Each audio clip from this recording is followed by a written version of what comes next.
share my testimony. Njagala okugabana nammwe obujulizi bwange. I grew up the youngest of 9 children in a single-parent home. Nali omwana omuto mu maka ag'omuzadde omu mu baana 9. I came from the projects. Nava mu projects. Where people didn't have jobs, they lived off the welfare system. Abantu gye baali nga tebalina mirimu nga balina kuyambibwa. My mother was a superwoman. She did the best that she could do to raise 9 kids all by herself. Mama wange nze mutwala nga superhero kubanga yakola kyonna ky'asobola okukola okukuza nga abaana 9. But she had a drinking problem. Naye ate alina ekizibu ekyokunywa. She went to bars a lot. Yagendanga nnyo mu mabaala. And she didn't really give her kids affection. Ate n'abeera nga teyabeera na budde bumala busobola kubalaga kwagala wadde yabalabirira. Now, I was the youngest of the 9. Ate nno ku 9 ono yali asembayo wansi. And my mother told me for years that one man was my father, but I found out at 17 that he was not. Nti kakati mama we yamugambanga nti waliwo omusajja eyali kitaawe naye ate buno bw'atuuka emyaka 17 n'akizula nti omusajja gwe bamugambanga nti kitaawe si yali kitaawe. I found out at 17 years of age. N'akizula nga alina emyaka 17. Through a blood test. Nga ayita mu kino kye bayita blood test oba okumuggyako omusaayi okola DNA.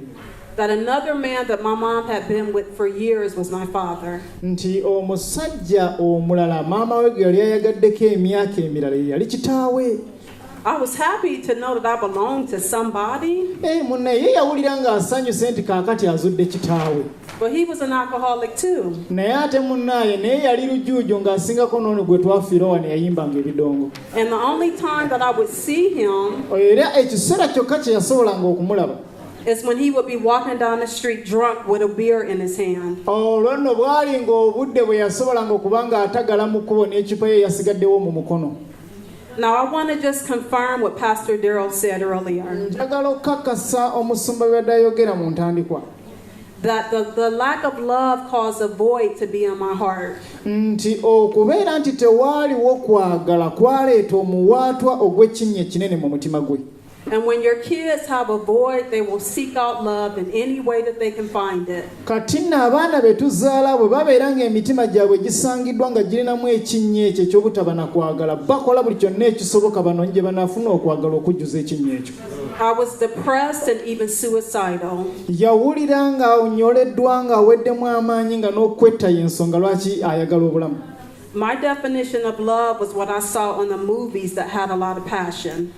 Ye kyategeera ku kwagala oba kyamanyi ng'okwagala yakijja mu firimu.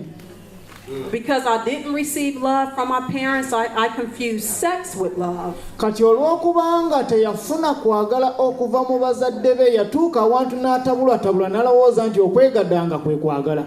So as an adolescent, I started sleeping around with a lot of men. Kati bw'atyo ne yeesanga nga engeri yokka gy'asobola okulagamu okwagala okwo kwe yaleetegeddwa okuva mu firimu kwe kutandika okwebaka n'abasajja.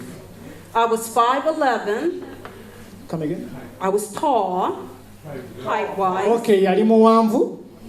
And I was built like a Coke bottle. And Satan used me. Everything about me was seduction.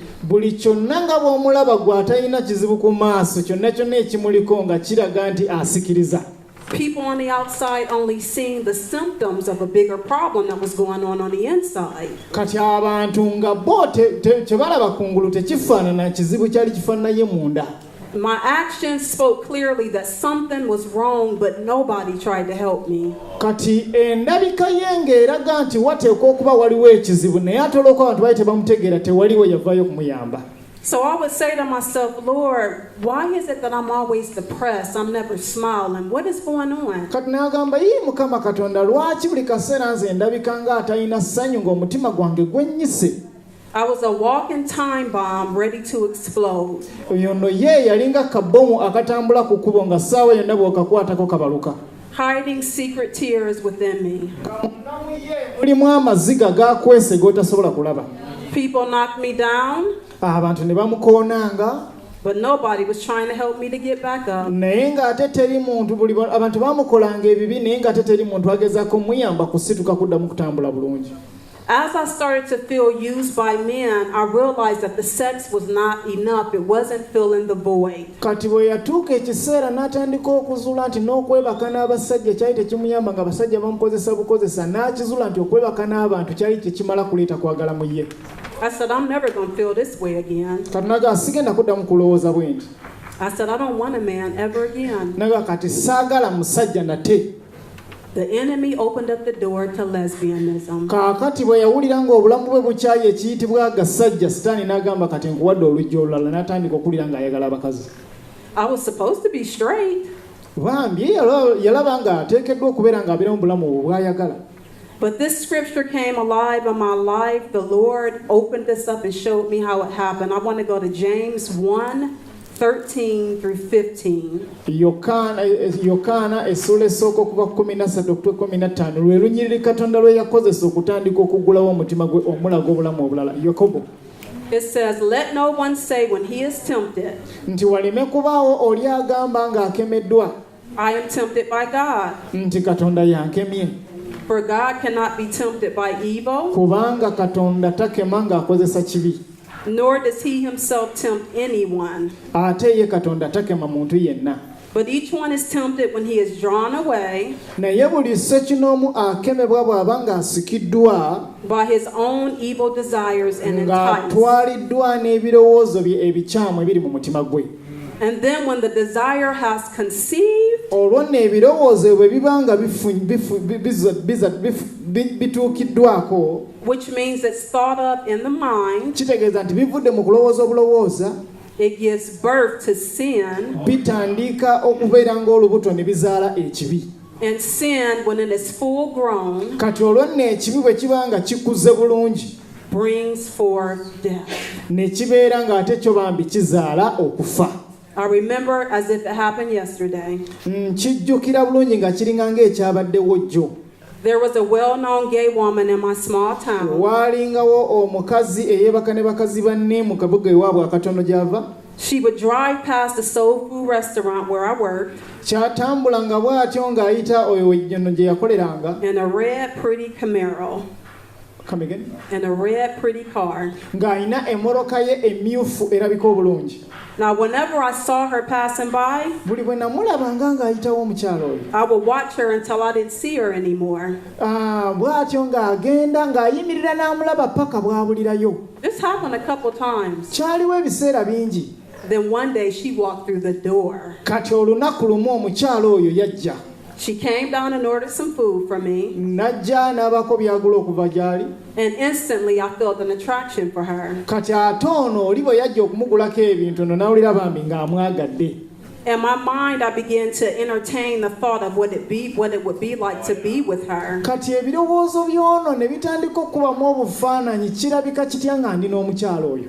Now, I want to break this down to y'all. Kati bino njagala bimenyaamenya bulungi gw'obitegeere. Whatever is in you will come out.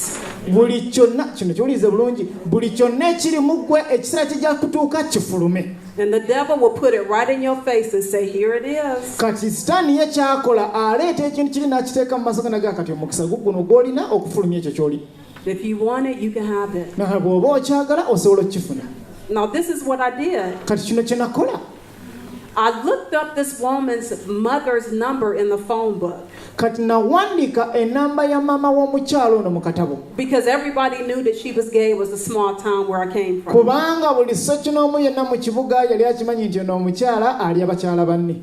I called her mom and I told her mom that I was her daughter's ex-girlfriend. Kati nenkubira maama we nemugamba nti nze omu ku abawala mikwano gya muwalawo. I left her number and told her to call me. Come again. I left the number with her mom and told to have her daughter to Kati call me. neŋŋamba maama we nti muwalaawo bw'anaaba akomyewo mumpeera akanamba kange kanankubira. She called me back real quick. Era ye bwe yadda n'ankubira mangu nnyo. And then I lied and told her I wasn't her ex-girlfriend. Ate nne n'addamu n'amulimba nti owaaye nze omu ku bawala abo bootera okubeera nabo. But I said, I want to get with you.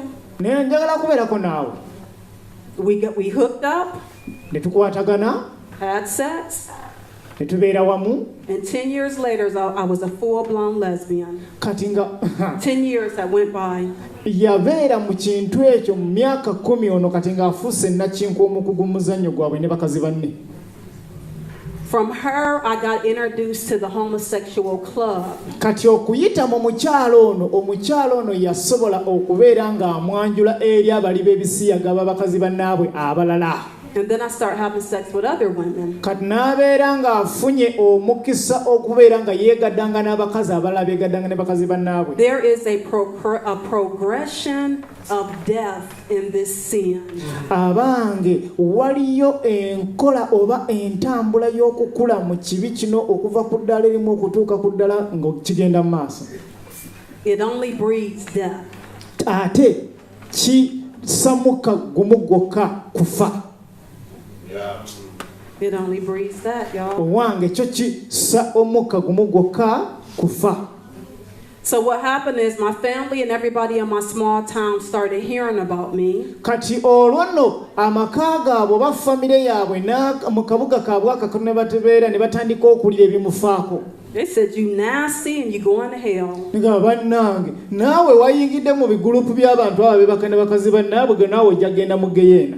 My mom said you need to get the biggest Bible and read it. Mama we n'amugamba gw'okubeera ng'okyuka togula na kabayibuli katono gula Bible esingayo obunene mu nsi yeyo osobola ndowooza okuyamba.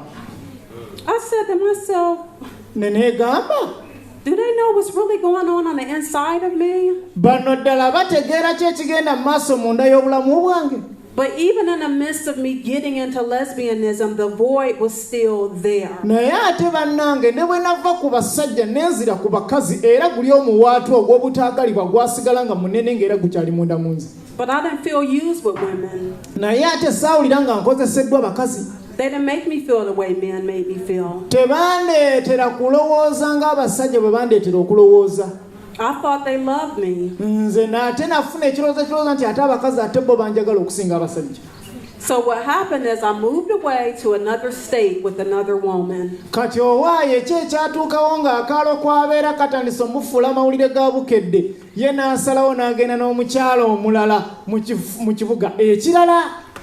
And everybody in my hometown before I moved away was talking about me and saying that, it was just no hope for me. I was a done deal.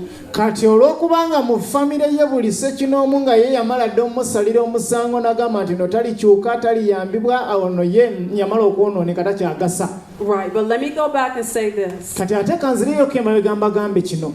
Before I moved away to California with her, nga sinna kuva mu kaalo kaffe ne ngenda e California ne muganzi wange ono omukazi gwe twagenda naye. I started going to Bible study. Natandika okubeera nga ku lw'essabbaati ndabikako mu kanisa ne nsoma ku Bayibuli. Still a lesbian though. Naye nga nkyali nakinku mu bakazi bannange. I would go to Bible study and the pastor would teach. It was not about homosexuality, but it began to prick my heart. Nze nagendanga mu kanisa n'ensoma era ng'abasumba basomesa mu Bible tebasomesa ku bino bya kisiyaga naye byonna bye baasomesanga byatandika okuba nga bimenya akatafaali ku mutima gwange. So one day I went home and I fell down on my knees. Kati olunaku lumu bwe nava mu kanisa n'enzirayo eka nagwa ku maviivi gange. And I said, Lord, help me, I want to be saved. Ne ŋŋamba Katonda mu tuufu amazima gali nti nnyamba kuba njagala kulokoka. I cried out to the Lord and confessed my sin. Nakaabirira Katonda ne njatula ebibi byange.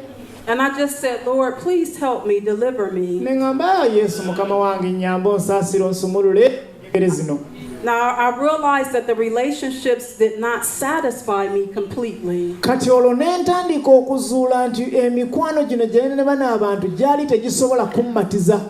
I began to walk away from the lifestyle and I clinged on to Jesus. Kati ne ntandika mpola mpola okutaala ebigere ne ntambula nga nva mu bikoosi bino eby'abakazi ne ntandika okutambula ne Kristo. Scriptures would begin to flash in my mind along with the words, deceiving spirits. Kati ne ntandika okubeera nga nfuna mu ndowooza yange ebyawandiikibwa ebyajjanga ne bikola bitya ne bitula mu ndowooza yange wadde nga n'emyoyo gy'obulimba gyasigala nga gingoberera. God began to show me that the lifestyle that I was living was a deception. naye katonda n'atandika okubeera nga ndaga nti obulamu bwe nali ntambula mu biseera ebyo bwali bulamu bwa bulimba.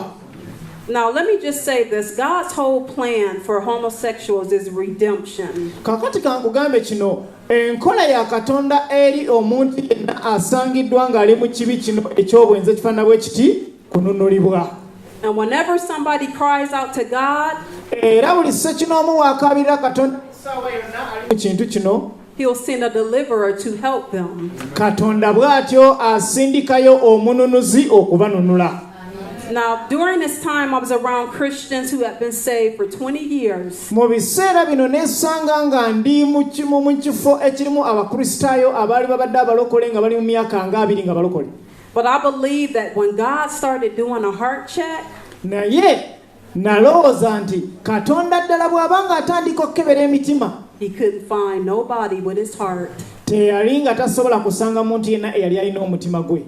And this is an important thing for me to let everybody know today. Kati kino kintu kirungi nnyo bannange mumpulirize ekyenjagala buli ssekinomu amanyi olunaku olwaleero. He has to be able to trust you with them. Ateekeddwa okubeera ng'asobola okuleetera abantu bano n'abakwesiza. So he did a heart check and he didn't find nobody around me that would be able to see that I was crying out to God and I wanted to be free. Kati mu bakristaayo bano abaali bavadde mu bulokole okumala emyaka 2 nga balinamu ne ziddiguli ez'okulokoka tewaali wasobola kumuyamba. So he sent me all the way to New York City Kati bw'atyo ne katonda n'amusitula n'amutwala mu kibuga ky'e New York.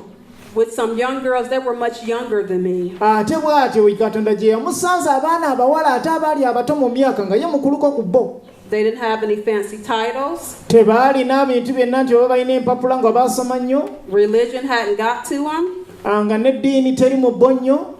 Nobody knew them, Kateri yali abamanyi. but they had God's heart. Naye ate balina omutima gwa katonda abawala abo. Amen. Amiina. That's what it's about, y'all. It's about the heart of God. Owange kiri ku kubeera n'omutima ng'ogwa katonda so si kukegguka na kutambula nnyo mu bulokole. And I believe that God is grieved in his spirit Kati ate nze ndowooza nti katonda anyolwa mu mwoyo we. because we say God made Adam and Eve and not Adam and Steve.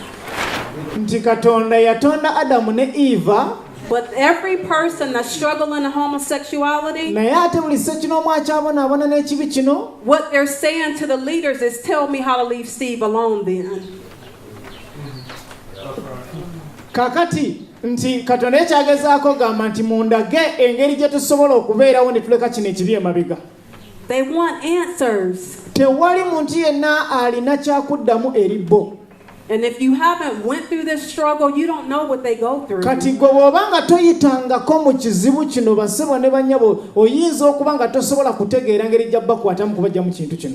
I went to New York City with the young girls that God led me to. Kati nagenda mu kibuga ekya New York n'abo abawala abato katonda be yategeka okubeera nga bagenda nange. And that's where I experienced the love of God. Kati awo ne ntandika okubeera nga nafuna ku mwagaanyo gufuna kwagala kwa katonda. They told me that God hates homosexuality.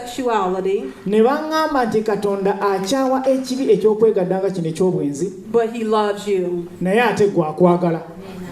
Now I was there with them for about 5 days Nabeera nabo okumala ennaku nga 5 in the presence of the Lord, mu kubeerawo kwa Mukama. declaring that I was delivered. Nti amazima gali nti nasumululwa. Amen. Amiina. But when I got off the plane, Naye ate bwe nava ku nnyonyi the temptations, owange okukemebwa the desires okwagala was 10 times stronger. ate bwe nava ku nnyonyi nga maze okusumululwa okukemebwa kuno okw'okuddayo mu kintu kino kwakomawo nga kw'amaanyi okusinga emirundi 10 nga bwe nali nkibaddemu. I remember being in my bed one night, Nzijjukira olunaku lumu nali mu kitanda kyange nga neebase. attacked by a demonic spirit. Olwo nno oguzimu ne gujja ne gunnumba. The spirit began to molest me and rape me in my sleep. Ekizimu ne kitandika okunkwata ne kinkozesa mu tulo. I couldn't see it, but I could feel it. Nali sisobola kulaba muzimu guno naye nali nguwulira. You can't tell them that you're delivered and not teach them how to walk through it. Kakati tosobola kubagamba nti osumuluddwa ate n'otabayigiriza ngeri ya kutambulira mu kusumululwa okwo. That's why a lot of them fall. Ensonga lwaki abantu bagwa abasinga obungi ku bo bajja ne bamala ne baddayo ne bagwa. Even though when we come to Christ we have the power to overcome it. Wadde nga tuzze no mu Kristo tugambibwa era tumanyi nti tulina amaanyi okubiwangula. Without the word of God they just stay defeated. Naye ate watabaawo kigambo kya Katonda nankola etuyamba otambula mu kigambo ekyo munnaaye baddamu ne bawangulwa. So I'm asking every leader here today kati nno ngezaako okusaba era okugamba buli mukulembeze wano olwaleero that God will give you his heart, nti Katonda ajja kuwa omutima gwe, that he will give you the revelation ajja kuwa okubikkulirwa on how to deal with people who are in your churches now that you just don't know about. Akumanyise engeri y'okukwatagana ne bano abantu nga bali mu kkanisa yo nga wadde obadde tumanyi engeri gy'akubayambamu. To understand where they're at okutegeera wa we bali and how to help them to get free. N'okubayamba okulaba engeri gye basobola okusumululwa. It ain't no joke. Si kintu kyangu, si kyakusaagiramu. And nobody should die wanting to come out of it. Ate nno waleme kubaawo omuntu yenna afa ng'akyalafuba n'okukivaamu. Are y'all ready in Uganda to help? Awo waayo gwe oli mwetegefu wano e Uganda okusobola okubanga oyamba. Y'all ready to make a change? Ogenda kukola enkyukakyuka. Because what I realize is a lot of people don't care until it hits their home. Owange nze kye nazuula nti kino ekizimu n'ekyoyo kino eky'ebisiyaga abantu abasinga obungi temukifaako nnyo okutuusa nga kyayingidde mu bombaka gammwe olwo mutandika okuzuukuka. You got to know how to deal with it if it even hits your children. You got to naye know. kiba kirungi gw'omanye engeri gy'okukikwatamu n'okukikuba nga tekinnatuuka mu baana bo wadde mu nnyumba yo. And the last thing that I want to say is that salvation came to my house. Nkyenjagala okugamba ekisembe kiri nti obulokozi basebo ne banyabo bwajja ne buyingira mu nnyumba y'ewaabwe. Because the ladies that God sent me to, they were able to see me through the eyes of God. Lwakubanga nti abawala bano abataano Katonda be yamusindikira tebaamulaba nga muntu muli wa bisiyazi naye baamulabisa n'amaaso ag'okwagala kwa Katonda. If you can't see them through the eyes of God, bw'oba tosobola kulaba bantu bano ng'okozesa amaaso ga Katonda, you will never be able to help them. Tolisobola kubayamba kubajja mu kyoyo kino na kubasembeza basobola kiwangula. You don't know who they are. Kubanga gwe tomanyi kikye bali. You don't know what God is going to use them for. Ate gwe tonna kumanya ki Katonda kyagenda bakozesa. But he needs to be able to trust you with naye ate them. yeetaaga okukwata gwe akukole ki akubeesize.